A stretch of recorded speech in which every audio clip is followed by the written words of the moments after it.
মাছ ছাড়ার আগে কিন্তু সার, লবণ, চুন, আনুষঙ্গিক অনেক কিছু দিতে হয়। কিন্তু আমি যে মেডিসিনটা ব্যবহার করেছি এই মেডিসিনটা দিলে কিন্তু আপনার আদার্স এগুলো কিছু দিতে হচ্ছে না। রুই, কাতলা, সিলভার কাপ, গ্লাস কাপ এই ধরনের মাছের ক্ষেত্রে তো আপনার ফিড ব্যবহার করার কোনো প্রয়োজনই নেই। শুধু 15-20 দিন পর পর ওই যে সরিষার তেলের খল্লি, আটা, চিটা গুড় 2 দিন ভিজাই রেখে তার পরের দিন আপনার পুরাটা পুকুরে ছিটাই দিলেই হবে। আপনার 15-20 দিন পর পর 1000 থেকে 1100 টাকার খাবার দিলেই হবে। আসসালামু আলাইকুম দর্শক বন্ধুরা, কেমন আছেন সবাই? দেশ এবং দেশের বাইরে যেখান থেকে এই মুহূর্তে আমাদের আজকের এই প্রতিবেদন দেখছেন সকলকে স্বাগত জানাচ্ছি। দর্শক বন্ধুরা, আজকে চলে এসেছি ময়মনসিংহ জেলার ঈশ্বরগঞ্জ উপজেলার 18 বাড়ি গ্রামে।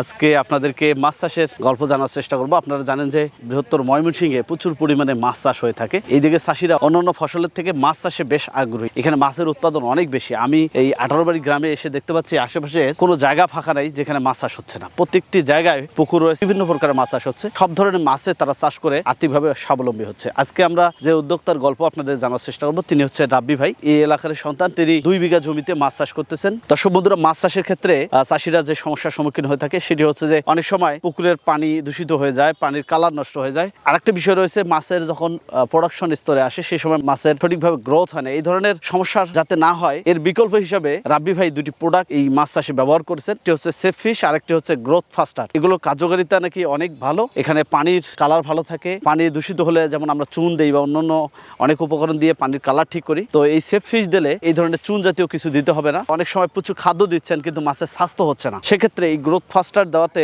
মাছের স্বাস্থ্যটা খুবই ভালো থাকে, দ্রুত গ্রোথ চলে আসে। রাব্বি ভাইয়ের সাথে কথা বলে তার মাছ চাষের গল্প জানবো, সেই সাথে তিনি কিভাবে মাছ চাষ করতেছেন, তিনি যে উপাদানগুলো ব্যবহার করতেছেন এতে কতটা ভালো রেজাল্ট পাচ্ছে এই বিষয়গুলো জানবো। সেই সাথে এই এলাকার কৃষকরা কি পরিমাণ মাছ চাষ করতেছে, তাদের আর্থিক অবস্থা কতটা উন্নত হচ্ছে এই মাছ চাষ করে, এবং ময়মনসিংহে কি পরিমাণ মাছ চাষ হয় এই বিষয়গুলো আপনাদেরকে আজকের পর্বের মাধ্যমে জানার চেষ্টা করবো। আশা করছি ভিডিওটি না টেনে পুরোটি দেখার চেষ্টা করবেন। যারা মাছ চাষী রয়েছেন বা যারা মাছ চাষে আগ্রহ প্রকাশ করতেছেন তাদের জন্য আজকের এই ভিডিওটি খুবই গুরুত্বপূর্ণ হবে। চলুন শুরু করা যাক।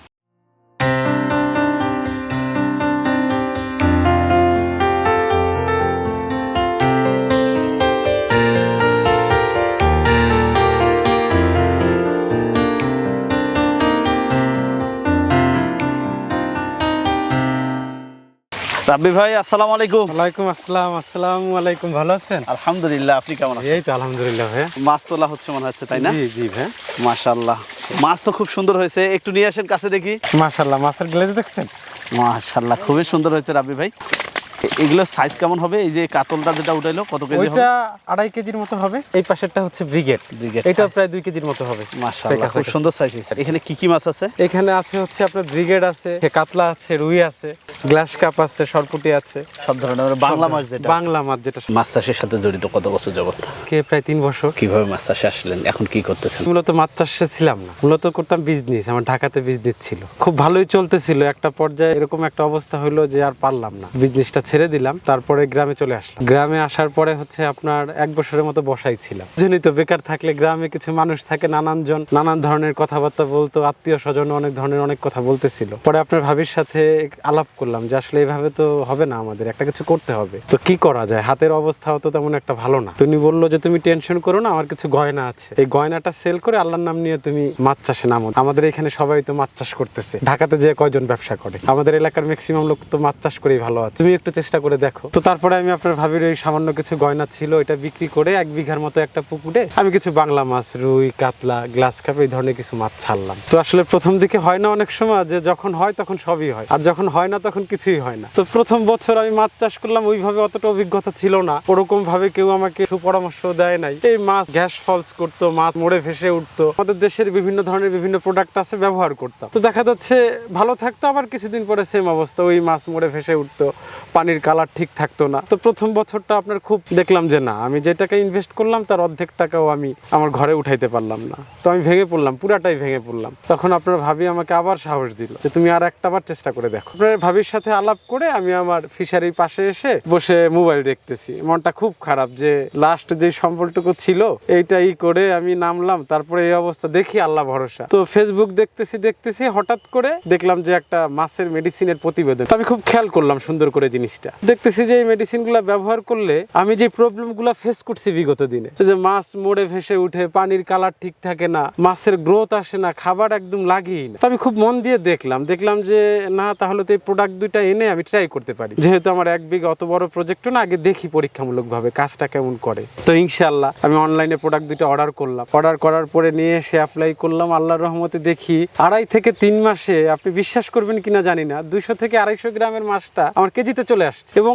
আগে আমার যেই পরিমাণ খাবার দিতে হইতো, এখন ওই পরিমাণ খাবারও আমার দিতে হয় না পুকুরে। আপনার 15 থেকে 20 দিন পর পর সর্বোচ্চ 1000 থেকে 1100 টাকার। এই যে আশেপাশে সব পুকুরে মাছ চাষ হচ্ছে বিভিন্ন প্রকারের, আপনি এখানে দেখলাম বাংলা মাছ চাষ করতেছেন, অন্যান্য অনেকেই ক্যাটফিশ জাতীয় মাছগুলো চাষ করছে। জি। আচ্ছা, এখন বর্তমান মাছ চাষের পরিধি কত বিঘা? টোটাল সব মিলে আমার প্রায় 14-15 বিঘার মতো আছে আল্লাহর রহমতে। এই মাছ চাষ থেকেই সব পরবর্তীতে কিভাবে এতগুলো সম্প্রসারণ? ওই যে বললাম যে আমি প্রথম বছরটা যখন লস খাওয়ার পরে দেখলাম যে 1 বিঘায় আমার 2.5 থেকে 3 মাসে 200-250 গ্রামের মাছটা কেজিতে চলে আসতেছে, তখন আমি ক্ষুদ্র একটা ঋণ নিলাম। ঋণ নিয়ে পরবর্তীতে আমি আরো 5 বিঘা বাড়ালাম। তারপরে করতে করতে এখন দেখা যাচ্ছে আমার যে খারাপ সময়টায় যারা আমার খুব কাছের লোক ছিল, তারা অনেক দূরে ছিল, এখন তাদেরই একটা কর্মসংস্থানের ব্যবস্থা করে দিচ্ছে। এই যে আপনি দেখেন এখানে সবাই এখন আমার এখানে আছে আল্লাহর রহমতে। পুকুরগুলোতে এখন কি কি মাছ চাষ হচ্ছে? এটাই আছে সাদা মাছ, সব আপনার ব্রিগেড, রুই, কাতলা, এই টাইপের মাছগুলাই বেশি আছে।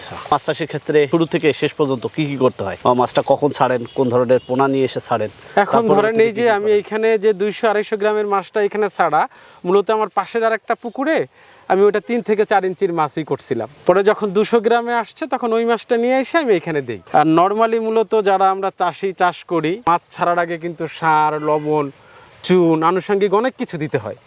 কিন্তু আমি যে মেডিসিনটা ব্যবহার করেছি, এই মেডিসিনটা দিলে কিন্তু আপনার আদার্স এগুলো কিছু দিতে হচ্ছে না। বাংলার যে মাছটা, রুই, কাতলা, সিলভার কাপ, গ্লাস কাপ, এই ধরনের মাছের ক্ষেত্রে তো আপনার ফিড ব্যবহার করার কোনো প্রয়োজনই নেই। শুধু 15-20 দিন পর পর ওই যে সরিষার তেলের খল্লি, আটা, চিটা গুড় 2 দিন ভিজাই রেখে তার পরের দিন আপনার পুরাটা পুকুরে ছিটাই দিলেই হবে। কিন্তু আপনি সাথে যদি পাঙ্গাস, তেলাপিয়া থাকে, সেই ক্ষেত্রে এই মেডিসিনটা যদি কোনো চাষি ব্যবহার করে 2.5 ফিট দিলেই হবে। যদি মিশ্র থাকে আপনার 15-20 দিন পর পর 1000 থেকে 1100 টাকার খাবার দিলেই হবে। একটা হচ্ছে সেফ ফিশ, আর একটা হচ্ছে গ্রোথ ফাস্ট। কোনটা কি কাজ?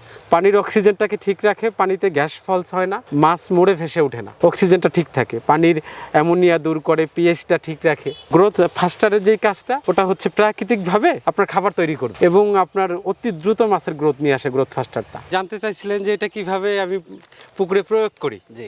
প্রথমে হচ্ছে এই যে দেখেন সেফ ফিশ, এই যে আপনার পার শতাংশে আপনার 100 গ্রাম করে সেফ ফিশ। এটা হচ্ছে 1 কেজির, এটা 10% জন্য। পানির পরিমাণ লাগবে কত? এটা হচ্ছে যতটুকু পানিতে গুলালে পুরোটা জায়গায় ছিটানো যায়। আচ্ছা, এটা জাস্ট আমি আপনাকে দেখাই দিচ্ছি আর কি, যেটা তো আপনার আমার এখানে যে জায়গা আছে আরো বেশি দিতে হবে।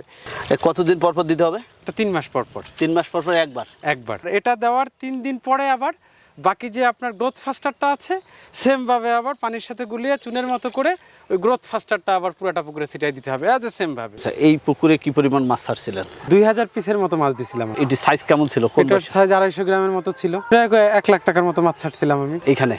আপনার 5-6 মাসে এটা মনে করেন আপনার 6 টনের মতো মাছ আসে। আল্লাহর রহমতে আমি এই মেডিসিনটা দেওয়ার পরে আমার 6 মাস লাগে না, এখন 2.5-3 মাসেই ওই 5 থেকে 6 টন মাছ চলে আসতেছে। গহনা বিক্রি করে মাছ চাষে আসলেন, সেগুলো কি কিনে দিতে পেরেছেন? ট্রাস্ট করবেন কিনা, ইনশাআল্লাহ আমি যার কাছ থেকে যতটুকু নিয়েছি তার বেশ কয়েক গুণ আমি তাকে দিয়েছি।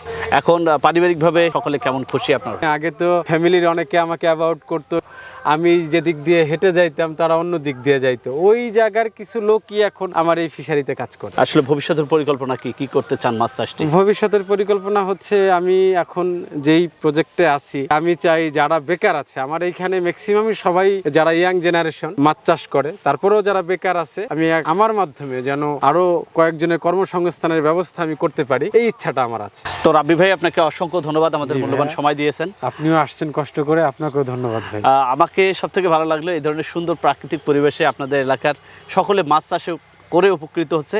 এই মাছ চাষ আমাদের দেশের কৃষি অর্থনীতিতে একটা বড় ভূমিকা রাখছে, আগামীতে আরও ভূমিকা রাখবে এবং এখানে যে মানুষের কর্মসংস্থান হচ্ছে, আরও অনেকের হয়তো কর্মসংস্থানের সুযোগ সৃষ্টি হবে। এসব ব্যর্থ রেখে বিদায় নিচ্ছি। আসসালামু আলাইকুম। ওয়ালাইকুম আসসালাম।